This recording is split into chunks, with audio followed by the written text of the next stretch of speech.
Right, hello there everyone, welcome back to James Redmond TV. Liverpool have just drew 3-3 with Brentford, and I just want to start off by this saying, what am I saying, man? My head's all over the gaff because of you, Ivan, Toney and Nobbed. He's just such a good player, such a world-class striker, and I know people are going to be like, oh James, how are you calling them world-class after one good performance? It's not just one good performance. I like to think that I know a good player when I see one, and in terms of creativity, hold up play, tracking back, goal scoring, finishing, similar thing. Either way, an all-round game. Get him at Liverpool. Liverpool spend 50 million on his ass. I really do not care. The English tax will be worth it on that player. He is unbelievable. Brentford were well set up. I want to give Brentford the credit first because their manager tactically set them out perfectly. They matched us today in terms of intensity and in terms of pressing. And that's what you've got to do against Liverpool.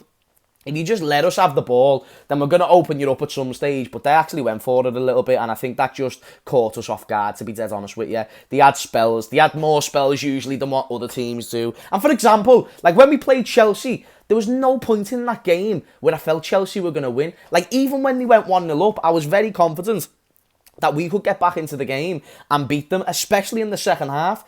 But from like the 30th minute today, I felt like Brentford could have won the game. And I said that if they did end up winning the game like 4-3, they probably would have deserved it. Like Liverpool also had big fucking huge chances, massive chances to go ahead and kill this game. Like, I don't even want to talk about the Mohamed Salah one because it's a weird one because I already know there's going to be so much slander going towards Salah and that he should have scored, and he should have. Like, that's a sitter. Like, if you said to me, like, do you know the genie from the past came right now? Not Genie Wijnaldum. Like, from, a time traveller came to me, paused time, and said, yo, James, is Salah going to score this? Mate, I would have bet £1 million on it. And right now, I'd be £1 million down because he scarred it over the bar. And it was a terrible, terrible miss. And Salah does have, or has shown in the past, that he can miss, quite a big chance. But I do felt like he should have scored, and I feel like everyone else will agree. But that does not take away from the fact he has been amazing. Even today, with a slightly below par performance, he still got a goal and nearly scored 2 more.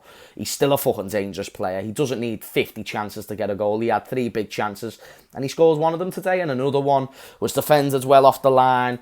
I just think our problem was simply the spaces that we left open in the midfield, and we just also didn't handle the counter-attack well enough.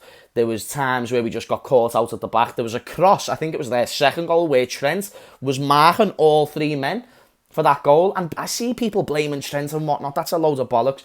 As a team effort collectively, we just didn't do good enough today. Today we just didn't have the right shape. There was moments where we pressed when we shouldn't have pressed. There was moments when we pressed when we shouldn't have pressed, and we left space in behind. It was just decision making and Brentford catching us off guard. Be all and end all. I deserve any corner that comes my way because that's the football world, isn't it? When you lose, I come at you. When I lose, you come at me. And I deserve it. My fat head. I chat shit sometimes. But I do like to think I chat a little bit of sense. And I think when I'm saying Brentford are going to cause a lot of big teams problems this season and that I wouldn't look too much into this, then yeah. But a bad downside is that we have got City next week and we had a chance to go 3 points clear today and we messed up on that royally. And there is an element of a bottle today because we were leading twice and we should have made sure that the first time that we were in the lead, that was enough to get the win. And then the second time, and again, we could have made it 4-2 when Salah had that chance. And that would have been the only time where I would have sat back and been like, do you know what, even if Brentford score again, I still think we're going to win this game.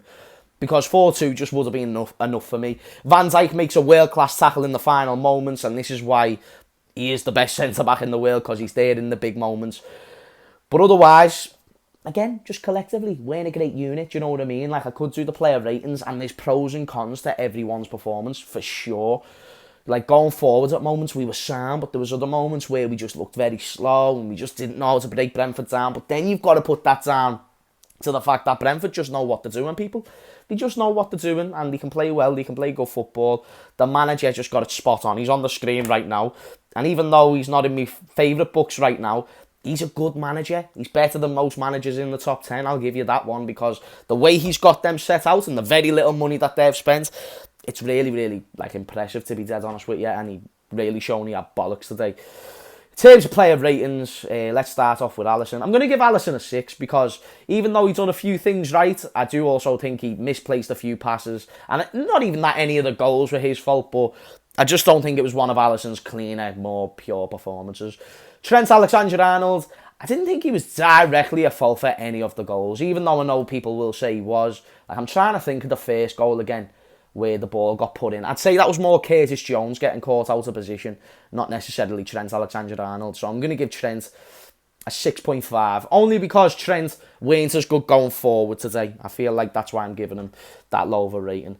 Robertson, I thought he was probably better than Trent, but I'm not going to give him a higher rating than Trent. I'm going to stick with a 6.5 because, again, defensively sound, even done one very good tactical foul, which I was made up to see because Toney would have been basically through on goal. Like, because the thing is as well, Toney isn't just dangerous going down the middle, he's dangerous on the wings, and he can cross a ball in, and he can find a man very, very well, by the way. So when Robbo done that foul, I was like, yes, now Robbo. So I'll give him a 6.5. Centre-backs, I'm sweating because of how intense that game was. What a game, by the way. Game of the season so far, surely, unless I'm missing one. Centre-backs, Matip and Verge. Verge obviously made that big game-changing tackle, but I thought they both had good moments, and then I thought they both had kind of down moments as well. So I'm just going to even it out by giving them both a 7. I might be being very ambitious there. I'm not going to lie. Shall I give them a 6.5 as well, along with Trent and Robbo? Probably should. But I thought they were sound. Like, you can always have an off day. And they still done a lot of things right. You know, when Brentford are playing like the way they was, it can sometimes be much worse. Midfield, Fabinho. He was good in the first half, do you know what I mean? I didn't think it was a special performance, but I didn't think it was for him anyone, so I'm happy to give him a 7. Curtis Jones, who got I want to say an amazing goal. It was deflection, but I don't care. He has tenacity, which is a word I've used 1,000 times today. He's someone who'll just drive at players. I thought it was maybe wrong to take him off when we did, and not just because he scored a goal, but it was mainly because if Brentford got back into the game, which I thought was very, very likely that they could, like it weren't an impossible thing to happen, then Curtis Jones is the type of player you want on the pitch. Because what was Brentford today? They were very hard to beat. They were very good defensively. And if Curtis Jones is on the pitch, he's at least going to try something out and nothing like he did with that goal. So I'm going to give him a 7 for that one because he at least gave us a glimmer of hope. Like, we were winning the game when he left the pitch, I believe. Was it? I'm not sure. I think we was 2-1. Henderson, I thought he had a great game as well. He was the utility man when we needed him, and going forward, I actually thought he'd done bits. I believe he got an assist for Jota as well, so things that you love to see from our captain. He's probably going to get one of my highest ratings. I'll give Henderson an 8 today. I didn't really think he'd done anything wrong. Front three, Mane, Salah and Jota. How do you rate this? Salah, it's a mad one, innit? Because I actually didn't think he had a bad game. It weren't his best this season, but like Salah's best this season has been like elite. So I would have probably gave him a 7, but with that chance missed, I think I've got to give him a 6.5. Like, I think that's all. Like, because in hindsight, it's told us that's what lost us the game. Realistically, it's a team effort, but if Salah scores that chance, you're very likely to go on and win that game. So I'm going to give him a 6.5. Mane, I don't think he kicked into gear until like the final 20 minutes, or actually, should I say, between like the 65th minute and then the 80th minute, and then he kind of went a little bit quiet again. But he started being a little bit more creative, but I'm still going to give him a 6. I didn't think he was too great. Jota got a goal, and he was actually threatening at times.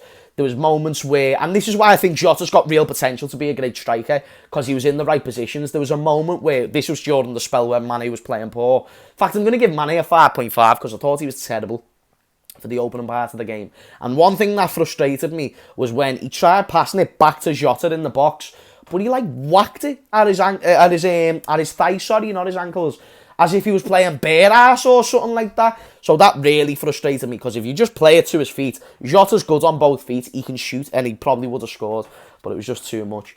So Jota's going to get a 7 for me. I thought he was probably one of the best players. Henderson's going to get my man of the match. Firmino didn't really do much when he came on, and Klopp, from my knowledge, didn't make many other changes, which actually probably is a downside to him. It would have been right to maybe make a few more changes, and the change that he did make, I didn't agree with a hell of a lot, so I'm probably going to give Klopp like a 6 as well. But again, you know, you don't always get it right. Numerous times on big occasions where Pep doesn't. There's going to be times where Tuchel doesn't, etc, etc, etc. Carlo Ancelotti got it wrong a lot. Mourinho's had it wrong on many occasions. Like, there's managers who have down days, and this is just one of Jurgen Klopp's, I suppose. Devastated, disappointed, and all that other shit. We needed to win this game. We've got City next week, so If we win that one, then I suppose we can forget about this one and look at it as an off day. But we really need to see how Liverpool bounce back. That is now 4 wins, 2 draws, but at least somewhat we're top of the league. We could have been 3 points clear, we're a point clear. Brentford are a good side, man. Make sure that you're aware if you're playing Brentford, because they play some very exciting football. And in my opinion, they've got one of the best strikers in the league in Toney. Let me know your thoughts on the game, your player ratings, etc. Thank you for watching this video. Let me know if you're happy that the match reactions are back. I'm going to start making these again. And yeah, I'll see you all later.